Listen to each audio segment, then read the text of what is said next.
I think we'll just get rolling, and I'll start with, a story that's in the news. Give you a chance, if you wanted to add anything more to the story about the database, the DNC decision, and the DNC's reversal of its decision. The headline I kept reading was the DNC caved to Bernie Sanders over the weekend. Not a Anything question. more you want to add to that? It's not a question of caving. What you have is a situation where 2 months ago there was a breach in the data system run by either the DNC or one of their vendors. What happened then is our people suddenly found Hillary Clinton data in our information base. They went racing to the DNC and said, we got a real serious problem here, do something about it. They worked on it, it ended. And that was the right thing for our people to do. This time, unfortunately, we had at least one person, maybe more, but primarily one person who did the wrong thing. And that information, as I understand it, has not been exported. None of it will be used at all. But what our employee did was the wrong thing and started taking down some information. We have fired that person and suspended 2 others.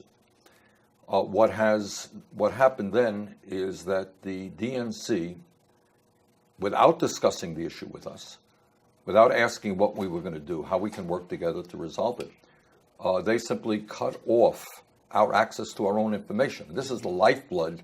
It's like trying to run a newspaper without your computer system.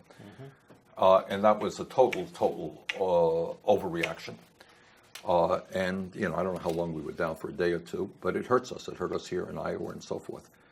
And we demanded that it be put back up. Some 500, 600,000 people, I believe, signed petitions to the DNC saying this is, clearly unfair. And what we have asked for and are trying to get is the cooperation of the DNC and the other campaigns for a full investigation of the database situation controlled by the DNC, going back to day one. Because when you have a breach, it could go both ways. And we don't know. I'm not going to suggest anything, but that's what a breach is. A breach is a whole and go either way. So we are requesting strongly that there be a full investigation done by an independent party looking at the entire data situation from day one of the campaigns. But for purposes of your campaign, move on. It's time to move on. It's time. Look, we got 6 weeks left to your caucus, 7 weeks to New Hampshire. We are working very, very hard here. We have a great grassroots organization here in Iowa. We're working hard, and we think we got a shot to win it, and that's what we're going to focus our energy on. Well, I'll move on from that topic then, too, and ask you about, I ask every candidate who comes in the same question to begin with, and that's you're one of the more interesting candidates. You say that to all the guys. No. There's 2 I would say that to, and you're the first of the 2 I've gotten a chance to talk to. So you're one of the more interesting candidates in this race. I'm wondering what motivated you to get in, and do you consider yourself the anti-establishment candidate on one side, and Mr. Trump is the anti-establishment candidate on the other side? I know that you 2 have that in common. I know that Mr. Trump is very quiet and a shy guy, but he could probably answer that for himself. If you pushed him hard enough and try to prod him to say a word or two, you might get it out of him. I hope I get the opportunity. All I can say is for myself is clearly I am not part of the establishment. I have spent my entire political life taking on every element of the establishment. And you name the special interest. We took it on when I was mayor of the city of Burlington way back when. We took on the political establishment. We took on the economic establishment. We took on state government. And basically in 8 years transformed that city. And ever since I've been in Congress for 25 years, 16 in the House, 9 in the Senate, we have taken on all elements of the establishment. And right now we're taking on the Democratic establishment as well. So it is no secret. I think if Hillary Clinton was sitting next to me here, she would not deny it. She is the establishment candidate every day. She is announcing another member of the establishment who supports her. That's fine. And I know many of those people are good people.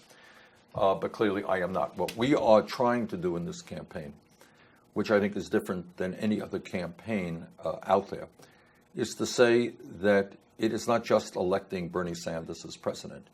It is, in fact, bringing about a political revolution which involves millions of people in the political process, including many who have given up on American democracy, many of whom don't vote, many of whom have become very, very cynical about what goes on. And what this campaign is about, and I'm proud, I just learned a few minutes ago, Shannon, what do we have, over 400,000 people who have come out to our meetings? 421,000.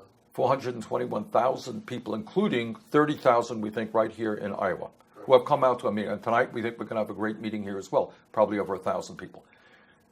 So what we are trying to do is revitalize American democracy, get people to begin to stand up for their rights, for the rights of their kids, for the rights of their parents, and create a government which represents all of the people and not just the very, very wealthy and a handful of billionaires who now, to a large degree, control what goes on in Washington.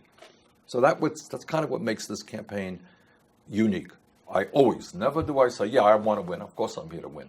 But it's not just about me, because if I were elected president of the United States tomorrow, without a strong grassroots movement, I could not effectively take on Wall Street, corporate America, large campaign donors. They just have too much power. So we need a political revolution, and that's what this campaign is about. You're part of, though, something that people complain about, which is our elected officials. How have you not been able to make a change within Congress, within the Senate, to really turn things around there? You can. Right now, you have a Congress, Senate, and House that are significantly controlled by campaign donors and large corporations. I mean, on issue after issue, if you listen to what the American people want, what you end up getting from Congress is the very opposite. Okay, issue after issue. None. Check out the polls. The American people want to raise the minimum wage. Most of my Republican colleagues want to do away with the concept of the minimum wage. Very few, if any, really want to raise the minimum wage at all. The American people think that the wealthiest folks in this country should start paying their fair share of taxes. What my Republican colleagues want to do, all of them, is give huge tax breaks to billionaires. The American people believe we should expand Social Security, improve benefits. What the United States Congress today wants to do, what the Republicans want to do, is in fact cut benefits. On issue after issue, I believe the Congress is way out of touch with the American people. Now, I have worked over the years with many Republicans. I'm very proud that last session, as the chairman then of the Senate Veterans Committee, I probably helped write the most significant piece of legislation passed in that rather dysfunctional Congress, and that was a bill with John McCain, with Jeff Miller, Republican chairman in the House. We came together and we protected the needs of veterans in this country. So I can work with Republicans, but at the end of the day, what we have to recognize, and I know it's hard for people to recognize it, it's uncomfortable. We don't feel good about it as a country, but big money and large campaign donors have an enormous impact on the legislative process. And I will give you one example, and I hope we'll discuss it at some length later. You have the absurd situation right now, and let me congratulate the state of Iowa for, along with Vermont and maybe a few other states, being leaders in this country in terms of trying to move to break our dependence on fossil fuel. You guys have been very strong in wind, you've been strong in biofuels, and I really applaud Iowa for that. My state has been strong in energy efficiency and solar and so forth.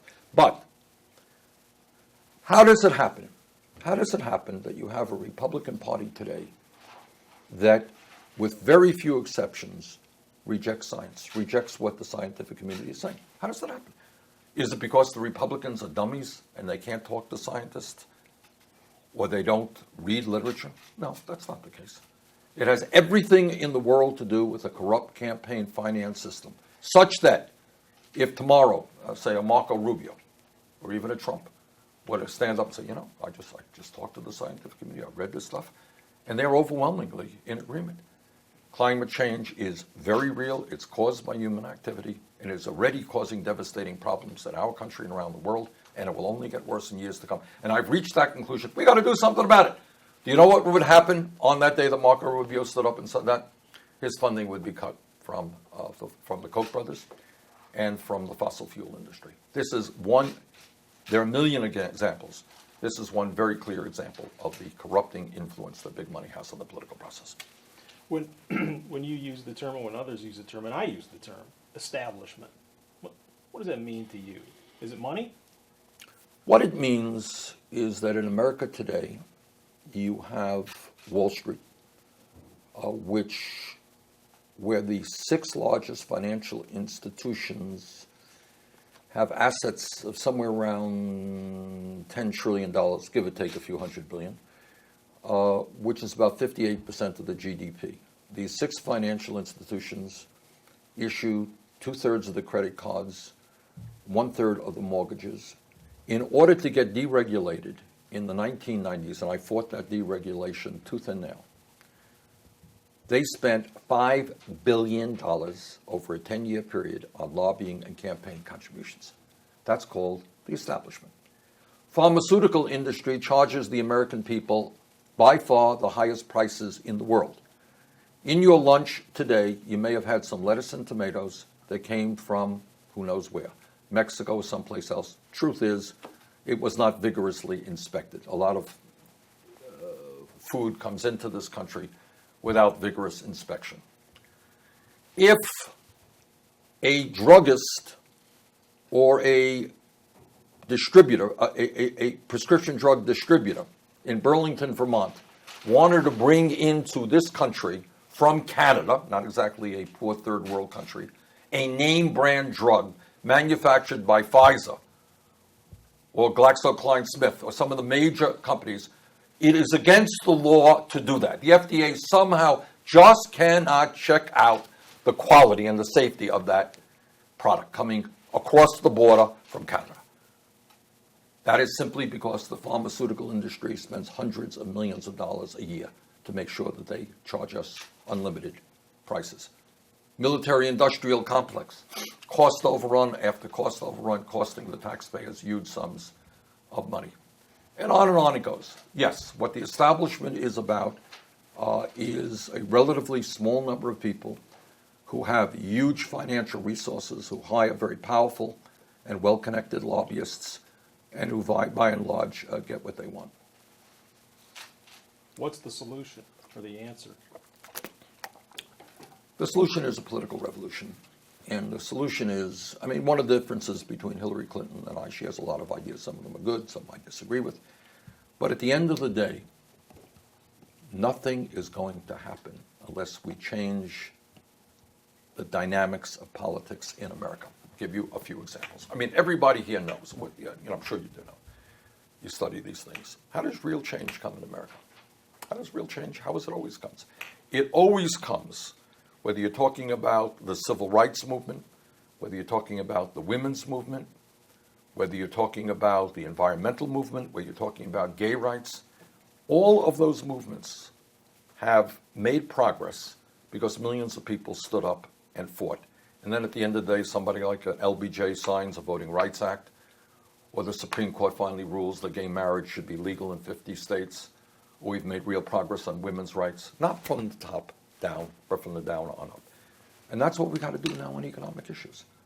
We are living in a country today where, if you can believe it, the top 1/10 owns almost as much wealth as the bottom 90%. Where 20 people own more wealth than the bottom 50%. Did you grow up thinking that that was what America was supposed to be about? I didn't. Today in Iowa, today in Vermont, you got people working incredibly long hours, 2 jobs, 3 jobs. We work the longest hours of any people in the industrialized world. 58% of all new income goes to the top 1%. Okay? Now, the only way that that has changed, the only way that we put together an economic agenda that works for the middle class and working families is when people fight for it. And I'll give you just one example of where you're already seeing that. If I were here 5 years ago, and I would say, you know, guys, I think we should raise the minimum wage. It's now $7.25 an hour. And I think maybe $15 an hour over a few years would be a good idea. You would look at me and you'd say, you're nuts. What are you talking about? And yet what's happened is because workers in the fast food industry, who in fact are making $7.25 or $8 an hour, went out on strike, stood up and protested, raised consciousness on the issues. Now you have Los Angeles, San Francisco, Seattle, New York State now thinking about it, moving to $15 an hour. It did not happen from the top down, trust me. It happened when people stood up and fought. So I can give you many examples, but that is one right in the news today about how we make change. People stand up, fight back, we can make some progress. Is that what you mean when you talk about the economy being rigged? Yes. The economy being rigged is, I don't know what goes on in your newspaper. My guess is that in real inflation accounted for dollars, some of the people sitting in this room probably making less than was the case 20 or 30 years ago. Is that fair? I don't know if that's true. That's certainly true in America. In America today, the median male worker, the man in the middle of the American economy, is earning in inflation adjusted for dollars $700 less than he made in 42 years ago. $700 less. The median female worker is making $1,000 less than she made in 2007. Why? You got more technology, more productivity. Every person who works for this newspaper probably is much more productive. You didn't have that machine here.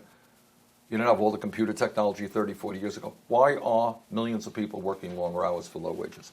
That is called a rigged economy. It's an economy in which the people on top are doing phenomenally well.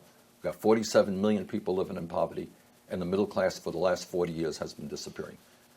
Now, what President Obama says, and he's absolutely right, is the economy today is much, much better today than it was when Bush left office. When Bush left office, we were losing 800,000 jobs a month. The world's financial system was on the verge of collapse. We were running a $1.4 trillion deficit. Are we better off today than we were 7 years ago? You have to be very, very, very partisan to deny that. But, on the other hand, over a 40-year period, the middle class has been disappearing, and that disappearance continues. One way in which we're not better is the accumulation of more debt. $18 trillion of debt in this country. Right. And, Americans here, candidates, yourself included, who propose spending more money for youth unemployment or for a stimulus package for infrastructure or paying for tuition for college students and other issues. And they say, how can we possibly pay for these new programs? And it's a totally fair question. When we have so much debt? Good. Okay. First of all, I know this will shock you. I don't want you to fall off your chairs. I am the ranking member of the Budget Committee, which means I'm the leader of the opposition. I'm the leader of the Democratic side. My colleague Mike Enzi of Wyoming is the chair. I'm the ranking member. And at Budget Committee meetings, when my Republican friends talk about the serious problem of the debt that you have talked about, 19 trillion, or the deficit, I get them all upset because I say, hey, around this table, hey, I am the leading deficit hawk. Yeah, Bernie Sanders, the leading deficit hawk. I thought you were a big spender, Bernie. Well, let's look at the facts. My Republican colleagues under Bush voted, with very, very few exceptions of any, to take us into a war in Iraq and Afghanistan. Do you recall how that war was paid for? Oh, it wasn't paid for. Oh, okay, well, just a little problem. They forgot about paying for it. We don't know what that will cost us, but by the time we take care of the last veteran, it'll be somewhere around $4 to $6 trillion for those two wars. Oh, my Republican friends passed a Medicare Part D prescription drug program. Forgot to pay for that. Oh, my Republican friends gave huge tax breaks to millionaires and billionaires. Forgot to offset that. I voted against all of those things, which makes me more of a deficit hawk than any Republican member of the Budget Committee. Now, the question you've asked is a fair question. I have advocated everything that you said. How am I going to pay for it? Okay, let's go through the issues. I have proposed that we rebuild our crumbling infrastructure.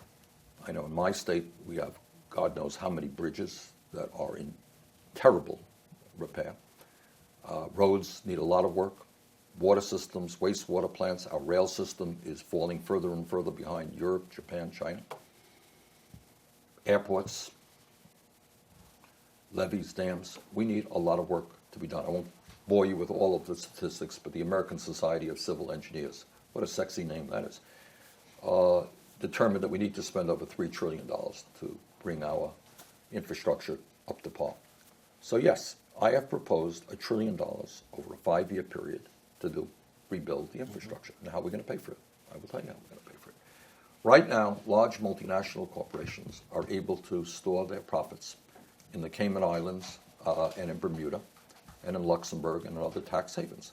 And therefore, what you will find is that major profitable corporations, GE being one, and many, many others, who make billions of dollars a year in profits, and they're paying zero, not a penny in federal income tax. We have legislation in that does away with that loophole. Okay? That is how you will pay to rebuild our crumbling infrastructure and to create up to 13 million jobs. Number two, you talk about my position, which is true. I want to make public colleges and universities tuition free. I think that is enormously important. We can discuss it at great length, but how do I pay for that? That's going to cost about, and by the way, I want to lower interest rates on student debt. Very expensive proposition, $70 billion a year. How do I pay for that? I pay for that through a tax on Wall Street speculation, which will not only bring in substantial amounts of revenue, will also dampen the speculation, which is really harmful to our economy. I want to increase Social Security benefits. I do. How am I going to pay for that? I'm going to pay for that by lifting the cap on taxable income. You're familiar with that. So right now, if you make $118,000 a year and he makes, $10 million a year, which I'm sure you do,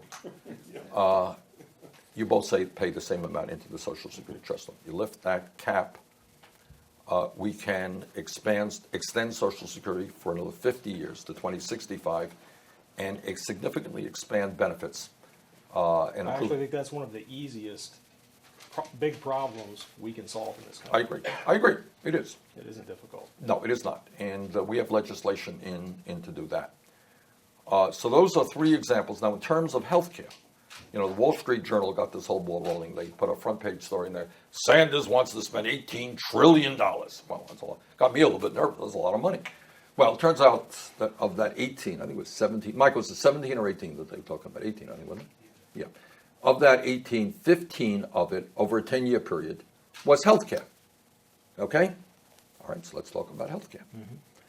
What I believe is the United States should join every other major country on earth through a national health care program, getting private insurance companies out of health care and guaranteeing health care to all people. I believe in a Medicare for all single-payer program. Mm-hmm. Now, what the Wall Street Journal did and what Hillary Clinton did the other night, which is, I don't know if you saw the debate, which is a little bit deceptive, is to say, okay, this is going to cost a lot of money. We think, we're not quite sure yet, it's somewhere between, I apologize for this, it's a lot of money here, but over a 10-year period between 10 and $15 trillion. It's a lot of money, okay?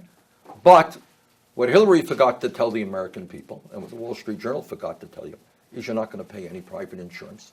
And in fact, a single-payer Medicare for all program is far and away more cost-effective. There was a story, I think yesterday or today, PolitiFact checked out what I said. And what I said is that per capita, we spend close to 3 times what the British do. We spend 50% more than the French do, and they provide health care to all of their people. And I don't know that the quality in France or the UK is necessarily worse than it is now. You can make the cases that in some cases it's better. So it is fair to say that we're going to spend tax money, but you have to also say that we're going to stop, you're not going to be paying private insurance, So they just go out of business? Well, the private, there might be a niche place for the private insurance industry, but not in providing health. There may be some specialized care, if you want some. Because there's a lot of jobs. Well, you'll create a lot of jobs, a lot more jobs in healthcare, because you're going to provide healthcare for 29 more million Americans. At the end of the day, you'll create more jobs than you lose. The idea that you go to hospital after hospital, and in the basement of the hospital, you know what you see? Dozens and dozens and dozens of people, if not hundreds of people. And you know what they're doing? They're filling out forms to bill you after you have spent half your life trying to fill out your forms on the other side. Okay? I think we can put those people into more productive work. How about trying to work in healthcare where we make people healthier rather than filling out forms billing people? So Obamacare, you have said, just doesn't go far enough. Correct. Let me be clear about this. I've been criticized by Secretary Clinton on this as well. I'm on the committee that wrote the Affordable Care Act, which was chaired, by the way, your former Senator Tom Harkin for a while. I helped write the bill. I got some very important provisions in the bill. And this bill has provided health insurance to some 17 million Americans who otherwise would not have it. Are there problems with the Affordable Care Act? Absolutely. But 2 points. 29 million people still have no health insurance. And probably people in this room are underinsured, I would guess, with high deductibles and high copayments. I don't know what you have yet, but millions of people are. So you got a $5,000 deductible or a $10,000 deductible. What does that mean if you don't have a lot of money? It means that the insurance kicks in when you get hit by a bus. It doesn't mean that you are going to go to the doctor when you're sick. Pretty crazy stuff. Okay? So, I believe that we have got to join the rest of the industrialized world, guarantee health care to all people as a right, covering all people. I believe we will create more jobs when you bring 29 million people into the system. They're going to need care. Then we lose. But at the end of the day, in my view, the philosophy should be providing the highest quality health care that we can to all people in a nonprofit way. Senator, do you have enough time to get people on your revolution side? Is there enough time between now and? Well, you're going to see me running around this state for a while. Hopefully so. Look, I mean, in terms of our campaign, we started this campaign at, I don't know, first poll 3%, 4%. I don't know. You guys follow politics more than most people. I wouldn't be surprised if some of you didn't know who Bernie Sanders was. My state is a small state up in near the Canadian border. And when I began this campaign, I think it is fair to say that probably 90% of the people in Iowa did not know who I was. New Hampshire was different. I border on New Hampshire. And yet, right now, the latest poll that I have seen, the latest credible poll, has us somewhere around 9 points down, maybe a little bit less. I think we got a shot to win this thing. It's going to be hard, but I think we got a shot. We're putting together a really good organization. So, to answer your question, this is what I think. I think that if the caucus were held today, we'd probably lose. But fortunately for us, it is not being held today. It's going to be held in some 6 weeks. We are working night and day. You're going to see me all over this state, I believe, in grassroots campaigning. We have talked to already 30,000 people. I don't know what the number will be by the time we'll finish, but it will be higher than that. We got people knocking on doors, working the phones as we speak. So I think we stand a good shot at winning Iowa. Latest poll had us ahead in New Hampshire. We're working really hard there. And I think if we can win Iowa, if we can win New Hampshire, we will overcome what is our major stumbling block right now politically. And that is all over this country, when they do polls, they say, yeah, I agree with Bernie Sanders on this, I agree with him on that, I agree with him on that, I agree with him on that. But he can't win the election. He can't win the election, so I'm going to vote for somebody else.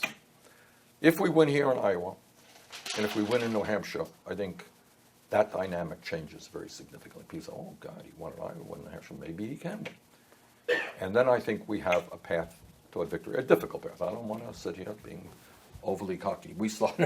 If we pull this thing off, maybe you know more about history than I do, but I think it'll be one of the major political upsets of the modern history of the United States of America.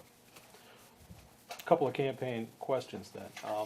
You talked a little bit about some of the differences you have with Secretary Clinton. What are some other differences? What sets you apart from her? What makes you different from her? A better candidate for the party and better nominee for the party than her? Great question. And let me start off. In politics, and I hate this, I really do. It is so easy to get into bitterness and hate. She's working really hard. I'm working very hard, right? And you get paranoia on both sides, and people start hating each other, and you can act like Republicans and Donald Trump, who thinks everybody in the world other than him is stupid or sweaty or whatever they may be, okay? And I will not do that. So the objective fact is I've known Hillary Clinton for 25 years. I've served with her. I respect her. As I said the other night during the debate, she transformed the role of First Lady. This is an extraordinarily intelligent person. So I like her. So I'm not here to rip her apart or tell you she's the worst person in the world. It's just not true. What are the differences? Well, it goes back to the first question you asked me. If I believed this was a normal moment in American history and status quo or establishment type economics, I'm doing a little bit here and doing a little bit there, or politics, old-fashioned politics could do it, I would not have run. I am very happy. I love my state very, very much, which, by the way, in a lot of ways is like Iowa. It's just why I feel comfortable here. With hills. With hills, And yes. skiing. Yeah, all right, we got that. But people, in both cases, very hardworking, down-to-earth people, not very highfalutin people, just ordinary people who work hard, good people. And The problem is that we have enormous issues facing this country, and you cannot do it in the same old, same old. Let me give you an example. As I mentioned earlier, I fear very much that as a result of the Citizens United Supreme Court decision, 5-4-1, not only do we now have a corrupt campaign finance system where billionaires are able to buy elections, but the very foundation of American democracy is being undermined. And I believe in democracy very, very much. So it saddens me very much to see the Koch brothers and other billionaires pouring hundreds and hundreds of millions of dollars into campaigns they can own the airwaves here. And clearly, once the general election starts, they will be spending unbelievable sums of money. How are you going to do that? How are you going to change that? How are you going to overturn Citizens United? How are you going to do what I think needs to be done, by the way, which is public funding of elections without a strong grassroots movement? How, in God's name, do you take on Wall Street? You know how powerful they are? You don't take them on, Hillary, I think Clinton was saying she talked to them, blah, blah, blah, blah. You need a strong grassroots political movement. So the first difference between Hillary Clinton and myself is that I am prepared to take on the billionaire class. I don't have a super PAC. I'm not getting money from billionaires. I'm not getting money from millionaires. I have not had large campaign contributions from the drug companies or other people over my lifetime. That's the first difference. And then there are other important differences. You take an issue like Wall Street. I think, as I mentioned earlier, you got these handful of banks that have incredible wealth, incredible power. At the end of the day, you have to do two things. Reestablish a modern-day Glass-Steagall, which separates investor banks, commercial banks, insurance companies. And then what you have to do is ultimately break them up. They're too powerful. Teddy Roosevelt were alive today, I would think, without 5 minutes of thought, he'd say, hey, this is monopoly. We got to break them up. That's what I believe. Hillary Clinton does not believe that. In terms of our history, in terms of representing working people, from day one, I have been in opposition to our current trade policies. I walked picket lines in opposition to NAFTA, opposed CAFTA, opposed PNTR with China, and have helped lead the effort against the TPP. Hillary Clinton, well, I think she has voiced support for trade agreements in the past. A few months ago, long after I came out against the TPP, she kind of came out against the TPP. In terms of climate change, environmental issues, I was opposed to the Keystone XL pipeline. I am opposed to the Bakken pipeline here in Iowa, opposed to the pipeline in New Hampshire, opposed to the pipeline in Vermont. Because I believe that climate change is a huge, huge issue for our country and the planet. I believe Pope Francis is right in talking about us moving in a suicidal direction in terms of climate. I think we have to transform our energy system boldly and aggressively. Hillary Clinton took many months to finally come out against the Keystone pipeline. So on trade, on environmental issues, on banking, very significant difference, which we discussed the other night at the debate. And that is foreign policy. Hillary was in the Senate, I was in the House. We both listened to George W. Bush, Dick Cheney, Condoleezza Rice, Donald Rumsfeld. And when it's a question of war and peace and sending kids from Vermont off to war, you listen very closely to the debate. I listened closely, and I concluded that these guys were not telling the truth. And not only did I vote against the war, I helped lead the opposition against the war. Hillary Clinton heard the same arguments that I heard. She voted for the war. And now she's apologized for that. She's acknowledged that it was a mistake. But I think if you look at her record in Libya, if you look at her views in Syria, they still tend toward this feeling that regime change is okay, and that we, in my view, don't have to worry about what happens the day after. So it is not hard for a great military power like the United States to overthrow, a two-bit dictator like Saddam Hussein or a Muammar Gaddafi or Assad in Syria. We can do that. But the question is, what happens the day after? And what has happened in Iraq, obviously, is a huge political vacuum occurred, and leading to horrendous bloodshed and eventually the rising of Al-Qaeda and ISIS, growth of those institutions. And now in Libya, what we have seen is, without the proper planning, significant growth in ISIS, controls a good part of the country. And we have differences of views in Syria. Nobody denies that this guy, Bashar Assad, is a disgusting murderer. Maybe he had used chemical gas against his own people, if you can believe it. And we all want him out. But right now, the primary fight is against ISIS. That's the primary fight. The secondary fight is to get rid of Assad. And I would hope that we can reach a political settlement with Russia and Iran and phase him out, and hopefully develop a democratic process with a new government. But right now, the primary focus is to put an international coalition together, led by Muslim troops on the ground. If you listen to King Abdullah of Jordan, he believes that it must be Muslim troops on the ground, supported very strongly by the United States, the UK, France, Germany, Italy, etc. With airstrikes, with the training of military forces, special forces maybe. But the ground fighting has got to be done by the Muslim countries. That's my view. It's been my view for a while. I'm not quite sure it's Hillary Clinton's view. I don't believe in a no-fly zone because I worry about the entanglement that we get. Here is my nightmare with regard to Syria and that whole region, is we get sucked into a never-ending perpetual warfare. That I worry about very much. But let me respond. I mean, this is not me. I mean, this is the scientific community, this is the CIA, this is the Department of Defense. And what they tell us is if the planet continues to warm, if you have more drought, more floods, more extreme weather disturbances, acidification of the ocean, what that will lead to around the world is mass migrations of people who are searching for food to grow their crops, land to grow their crops on, water to drink. And that will cause international conflict. That's not Bernie Sanders. That's the United States Department of Defense. That's the CIA. And that's common sense, actually.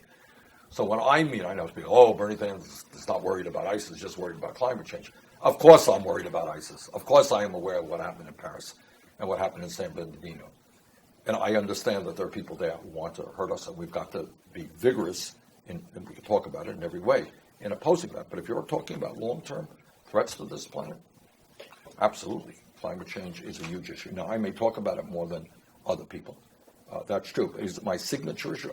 One of the things, and I say this every speech that I give, and I'll say it tonight, people ask me, what is the issue? Well, there is no one issue, and that's why I'm running for president.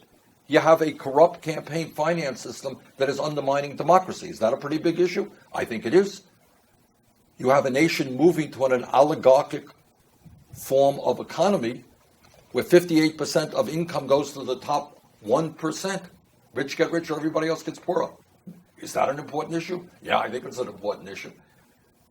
So, we have 2.2 million people in jail, more than any other country on earth. That an important issue? Yeah, it's an important issue. So it's not one issue. I feel passionately, absolutely right. No apologies for that. We have got to see climate change for the real threat that it is. As I said a moment ago, it is embarrassing to me that you have a major political party that controls the Senate and the House that refuses to acknowledge what the scientists are telling us. And as you alluded to earlier, you would contend that the reason they're not more passionate about the issue is money? Yes.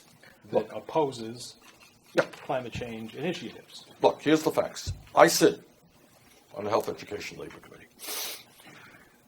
I've gone to many, many hearings where we've talked about cancer research, how do you deal with it, Alzheimer's, diabetes. Republican colleagues sit there. They will disagree with me, funding and so forth and so on. Right? We have disagreements. I've never heard them attack some doctor who's come forward who's doing research on cancer. They accept the basic premises of cancer research or of Alzheimer's research. They're as curious, they're as smart as anybody else. How does it happen that on this one issue, when you have virtually the entire scientific community in the United States and around the world that says that climate change is real, caused by human activity, causing devastating problems there, how is it that they are attacking these scientists? How is it that you have ExxonMobil putting millions of dollars into phony organizations, trying to suggest that there is not a consensus around climate change? How is it that the Republicans going out of their way trying to demean and insult and marginalize serious scientists? Yes, and the answer is that if any one of these guys, any one of the presidential candidates stood up today, Koch brothers, we're going to put $900 million into this campaign with a few of their friends. We've cut funding from them. They can't do it. Yeah, that is, it's not that they're stupid. They know what's going on. And big money is contributed by both sides. I mean, you've mentioned the Koch brothers several times, but do not Democratic-leaning organizations contribute big money as well? I mean, big environmental The answer groups? is yes. I can't think of his name off the top of my head. There's a guy from We California. all know who we're talking about Yes, here. the answer is yes. Okay, undeniably yes. But I think it's unfair to talk about it being equivalent. You are right in saying, are there, George Soros, another example. Yes. Okay. Are there billionaires who contribute money, and not only billionaires, very wealthy people, Hollywood folks, who contribute money into Democratic candidates? Absolutely. Okay. But if you add it all up, and unions contribute money to the Democrats as well. If you add it all up, Republicans get a whole lot more money from billionaires and corporate interests than the Democrats. But Democrats do as well. I made a difficult choice when I began this campaign. And the choice was, I was told by all of the political consultants and all the people who know about modern politics that, hey, Bernie, if you are a serious candidate, you're going to have to do a super PAC. You know, you have some people out there who are very, very wealthy who will pour money into your campaign. And for a lot of reasons, I concluded that that is not the kind of campaign that I wanted to run. So we don't have a super PAC. And what we have announced just the other day, and this is extraordinary, and I'm enormously proud of this, we have received contributions from close to 1 million people. We have received, now what is it, Mike, 2.2 million contributions? 2.3 million contributions from almost 1 million people. That is more contributions than any candidate in the history of the United States. Obama did phenomenally well in 2008, 2012. We are, at this moment, ahead of Obama. I just read that today. Okay, and you know what the average contribution is? I think it's about $30. All right. So this is, when I talk about a political revolution, what I'm saying is, yeah, you may be able to run a campaign without being dependent on, you know, big money. This, what's his name, Snyder? What's his name again? I forgot. Steyer. He's not contributing to my campaign. He's not contributing to, well, I don't know if he is or not, but he's certainly not contributing a lot of money to my super PAC, that's for sure. You know, so the maximum contribution we can get is $2,700, and we get relatively few of them. The overwhelming majority of our contributions are small donors. The other difference you were alluding to was in foreign policy. So I wanted to give you a chance to expound on that a little bit and tell us what kind of approach you would have as commander-in-chief. How would you keep America safe from radical Islamic terrorists? What would be your strategy? You talked about it a little bit toward ISIS. And then also, what are some other hot spots in the world that would concern you as president? There's no shortage of them. Sadly enough, there is no shortage. I think I have learned and studied a little bit about regime change.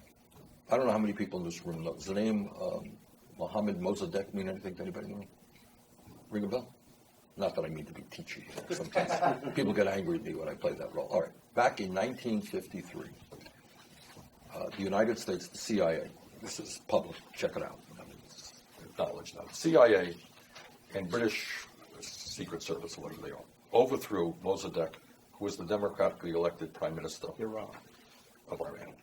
Okay? Everyone acknowledges, it's no secret. Mossadegh was a fairly radical guy. He wanted to nationalize British oil interests. Okay? They overthrew him. They brought in the Shah. Remember the old Shah? They brought him in, and this guy turned out to be a pretty brutal guy. The people of Iran did not like him. Was it 1979, the Islamic Revolution took place? Our friend Mr. Khomeini came in, blah, blah, blah, blah. So we overthrew, along with the British, this guy was democratically elected because he was threatening British interests. And it led directly to the rise of Khomeini and the Islamic Revolution. Even further back, 48, we overthrew this guy, can't even remember his name though, small country, Guatemala, president of Guatemala, little guy. Didn't take much to overthrow him. Democratically elected, you know, fairly progressive guy. And massive civil war, Guatemala, El Salvador, tremendous anti-Americanism. 1973, we overthrew Salvador Allende, democratically elected president of Chile. Fascism took over. Pinochet, tremendous amount of anti-Americanism. You go to Iraq, overthrow Saddam Hussein, horrible, terrible results. Go into now Libya, overthrow Gaddafi, bad guy, terrible results. And now we're in Syria.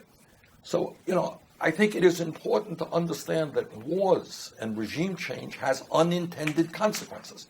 I thought Salvador Allende was a very good guy, but when even bad guys like Gaddafi, dictator, or Saddam Hussein, a real butcher, you got to think through what the consequences are, because you create a political vacuum when you end up by overthrowing somebody.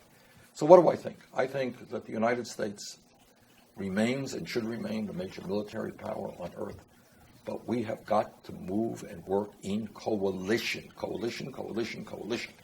with other countries around there. Why does the whole world think, all right, Syria's a disaster, Iraq is a disaster, hey, America's going to do it. Gee, what about the United Kingdom?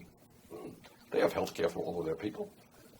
Not a poor country. France, what about France? What about Germany? Why is it always the United States of America? Why is it our kids? I will tell you something, and this is personal. What happens when you get elected. I'm a small state. Vermont's a small state. I went to too many funerals. I can't remember how many. My small state played a very, very painful role in the war in Iraq. Our National Guard was mobilized, and I went to many funerals. As did other members. And what we have got to do is work globally and in coalition. And we have got to use our force. I'm going to give you an example of something in Syria. I don't know how many people know this. In that region, you have enormously wealthy countries. Do you know that Qatar, I learned this, I don't mean to be lecturing you, I know. Qatar, Qatar, tiny little country, it's 250,000 people, one of the smallest countries on earth. Per capita, it's the wealthiest country on earth because of their vast gas reserves. They're going to spend over $200 billion building their infrastructure for the 2022 World Cup. A country of 250,000 people, which, by the way, has a whole lot of immigrant labor in there, going to spend $200 billion for the World Cup. How much are they spending fighting ISIS, which is at their doorstep? Trust me, not a whole lot. Saudi Arabia is run by a multi-billionaire family. They're now fighting in Yemen. Now, how about Saudi Arabia getting involved in the struggle? And not only against ISIS, and not only should they be involved in the struggle with their wealth. Kuwait! Hey, anyone here remember maybe what happened early on, many years ago, which we led a coalition to bring the Kuwaiti family back, the Kuwaiti ruling family back to power. Well, remember that? What role is Kuwait playing now? Well, if anything, what they're doing is there are families in Kuwait are leaking money into ISIS. I don't know that is necessarily the way to respond to hundreds of Americans dying to restore that family to power. So, yeah, I would do it differently. I would do it with coalition. I would put pressure on these very powerful families who run various countries there. I would have, as King Abdullah of Jordan said, this must be a Muslim battle on the ground. They're fighting for the soul of Islam, and we support them. That would be my view on that issue. What steps would you take or recommend to keep Americans safe here at home? I mean, Americans are afraid. They are afraid. Particularly after San Bernardino. Americans are more afraid, perhaps now than ever before, or ever since the immediate days following 9/11. Let's put it that way. Yes, you're absolutely right. What would you do to allay those concerns? Well, it's not a question of allaying it. I think these are serious concerns. What we have seen in the last number of years, I mean, we saw San Bernardino, we saw Paris. You got 300 million guns in this country. You got a lot of people walking around, and I'm not just talking about people who are sympathetic to ISIS. This was the case in San Bernardino. You got people who are suicidal, people who are homicidal, and people who have access to very powerful guns. So if you want me to say to the American people, hey, don't worry. What you saw in San Bernardino, what you saw in Colorado Springs, what you saw in Colorado where some lunatic walks into a movie theater, what you saw in Oregon, don't worry, it's not going to happen again. I will not say that. It could happen tomorrow. It could happen next week. You all know that. But what we have to do is the best that we can do. What does that mean? It means that in terms of ISIS and lone wolf type operations, We have got to do much better job in working with the intelligence community all over the world. We have to certainly do a better job in screening people who are coming into this country. It means working with Silicon Valley and making sure that we deal with this very difficult issue of encryption. Not an easy answer then. What we have got to do is to make sure that local police forces have the resources to understand how to respond. My own view is that, and what I'm doing now is lumping together not just, lone wolf attacks, which I fear very much. The president made it clear, this is hard stuff.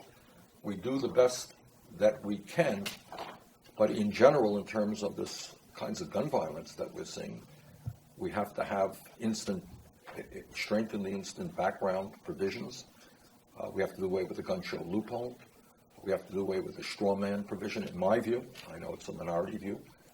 I think that we should not allow in the future the sale of more assault weapons, which could fall into the hands of unstable people. So bottom line is, this is a very difficult issue. I don't think anyone has a magical solution. I don't think there's anyone out there promising they're going to solve this problem in its entirety. We just have to do the best that we can. And those are some of the things that I'm doing. So you see sort of tackling the problem of, because the theater shooting in Colorado to me is different from the San Bernardino. The one was a deranged individual acting completely on his own. The other two appear to have been working for or with or in conjunction with ISIS. I'm not sure that that's been proven. What has been proven... It appears there was a connection there of some kind. Well, there was an allegiance to. Organization. There was an allegiance to. They were trying to impress them or something. Right. So those are they are two different, but you see a strategy that encompasses both. Well, I think, look, if you're talking to the parents of people who got killed in the movie theater, as I have, they probably don't see the difference. But here's the point. In this case, we had somebody coming in from Saudi Arabia, I think. We have got to do a better screening job. In fact, I guess there's some indication that she or even her husband may have posted stuff. And we have to, and here's again, it's a great and difficult area. I believe in the Constitution of the United States, okay, and I do not want to see our civil liberties undermined, our privacy rights undermined. But I think if somebody is coming into this country, you have a right to go into their Facebook provision. So, I mean, there are different issues in that sense, people coming into this country. If we have reason to believe that people have traveled to Syria or elsewhere, Yemen, coming back to this country, I think you watch them very, very closely. What about this Syrian refugee issue? I mean, some people believe there should be a pause, and then the whole process should be reviewed from top to bottom to make sure that kind of thing isn't happening. There isn't infiltration. Right. And I understand it's a long process. The refugee process is a long process. Right. It isn't an overnight kind of a proposition. It's not a 2-year process. But what's your general well, this is what I appreciate that people are frightened. And San Bernardino, I think, reflected what we have to be afraid of.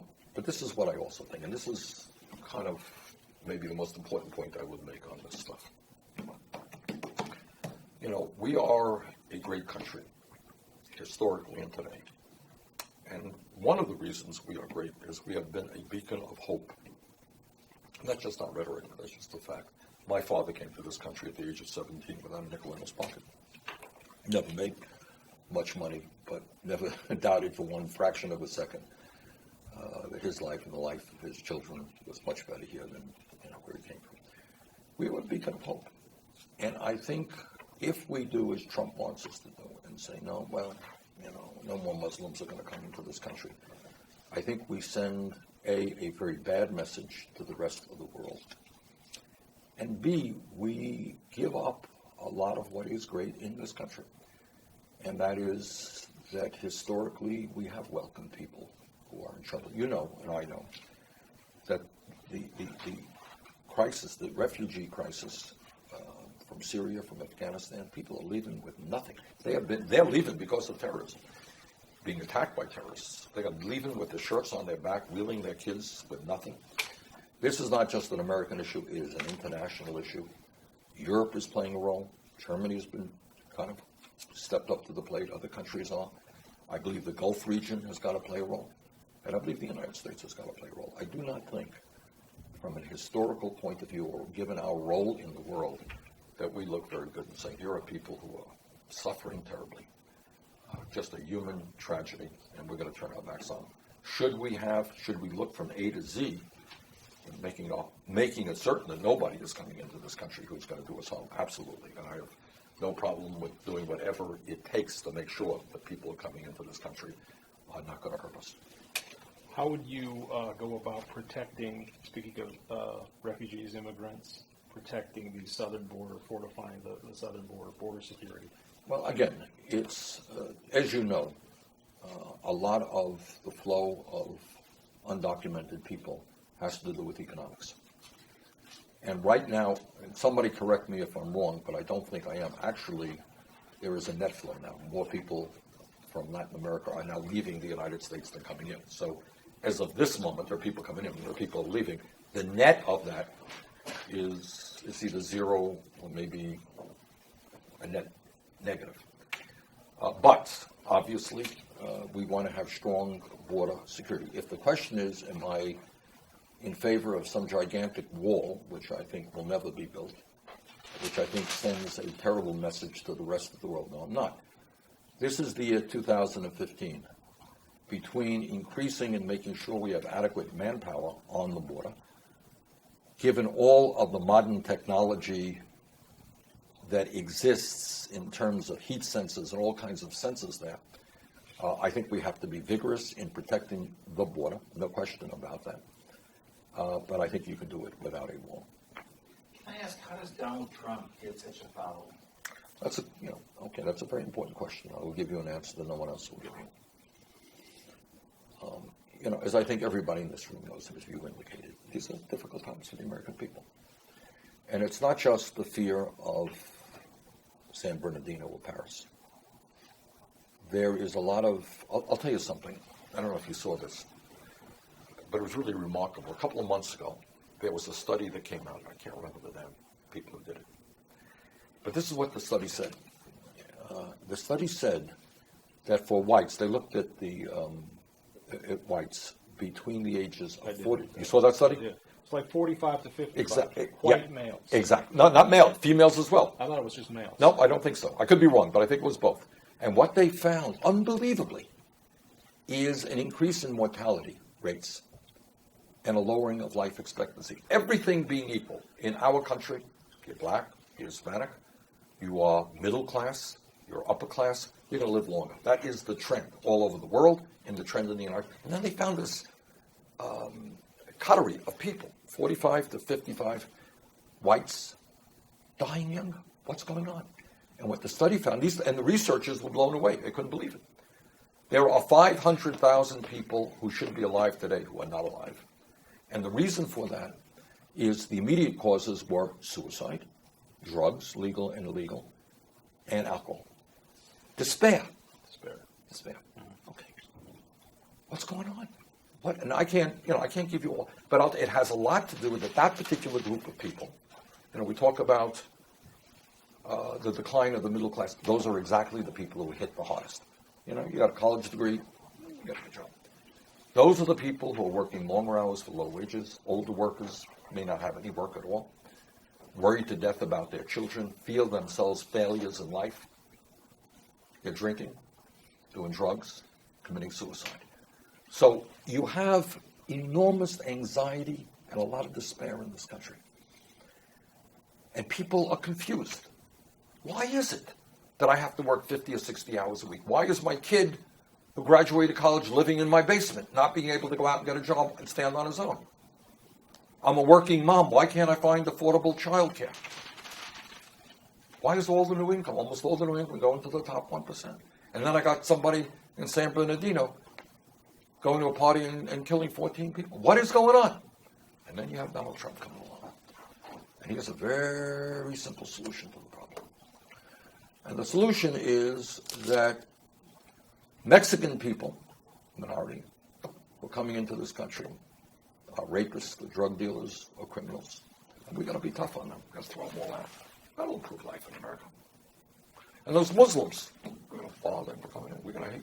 Because all the Muslims out there, they're all terrorists. And we're going to, thank God, Donald Trump has found a solution. We're going to get rid of 11 million people, probably in the middle of the night some night, and we're not going to let any Muslims come. Thank God! Woo! I can breathe a little bit easier because life will be good. Well, unfortunately, that ain't the way it is, really. But he is taking advantage of that fear and that anxiety, which is what demagogues do. And let me tell you something else. It was funny. I obviously should have known more about this. I was on, what was it on? George Stephanopoulos' show on Sunday. And before I went on, I was there with George. Trump was on. And Trump went on about a 10-minute rant, and it really kind of blew me away to hear what he did. Because in his 10-minute rant, there were absolute lies, half-truths, and some things that were true, lumped all together in a very effective way. So I think you have a demagogue who I believe is a pathological liar. Okay? When Trump says he saw on the television thousands of people in New Jersey celebrating when the Twin Towers went down. He saw it with his own eyes. Problem is, they've gone over all of the television tape. Nobody else has seen it. So one of two things. Either he's just blatantly lying because he never saw it, or even more frightening. And this is what is pathological. There are people who believe lies. Maybe he does believe he saw it when it never took place. That's even, one thing to lie. Everybody lies a little bit, But there's another thing to actually believe the lie. And that's not, the only example. This business, the Mexican government is sending drug dealers and rapists and criminals into America. Really? Nobody else has seen that evidence. On and on and on. And that's dangerous. So, I think, and by the way, the last matchup that they had in General Electric polls had me 9 points ahead of Trump. I would love, and most of the polls have me beating Trump. I would love, boy, would I love to be running against Trump. I'd be delighted to run against any of the Republicans, but more so Trump. I think we would beat him and beat him badly. But because we are going to be talking to that working class, to those people, and say, no, I'm sorry, it's not a Mexican who's making $8 an hour in this country who is your enemy. And it's not some Muslim kid who's your enemy. I will tell you who your enemies are, or at least the people you have to take on in order to make a better life for yourself, for your kids. And that's the difference between Trump and me. I apologize. How much time do we have? I think we're coming up on the hour. I'm too long-winded. You've asked me good questions. One quick one, though, on your way out. Yeah. Trump gets asked this question, but I don't know that you've been asked this question. Would you ever consider a third-party candidacy if you didn't win the nomination? I have been asked that question. Have you? I haven't seen you ask that question. Well, Trump gets asked that question all the time. Yeah. Well, here's what happened. Look, you all know that I am the longest-serving independent in the history of the United States Congress. Montes sent me to Congress for 25 years. When I began this campaign, when I was thinking about it, I was talking to a whole lot of people here in Iowa and around the country, and I had to make a decision. Do I run as an independent outside of the two-party system, or do I not?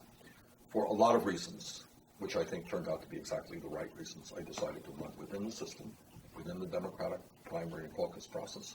That's where I am. That's where I will stay. No, I will not run outside. Okay. All right? Okay, thank you for those questions. Thank you. Great questions.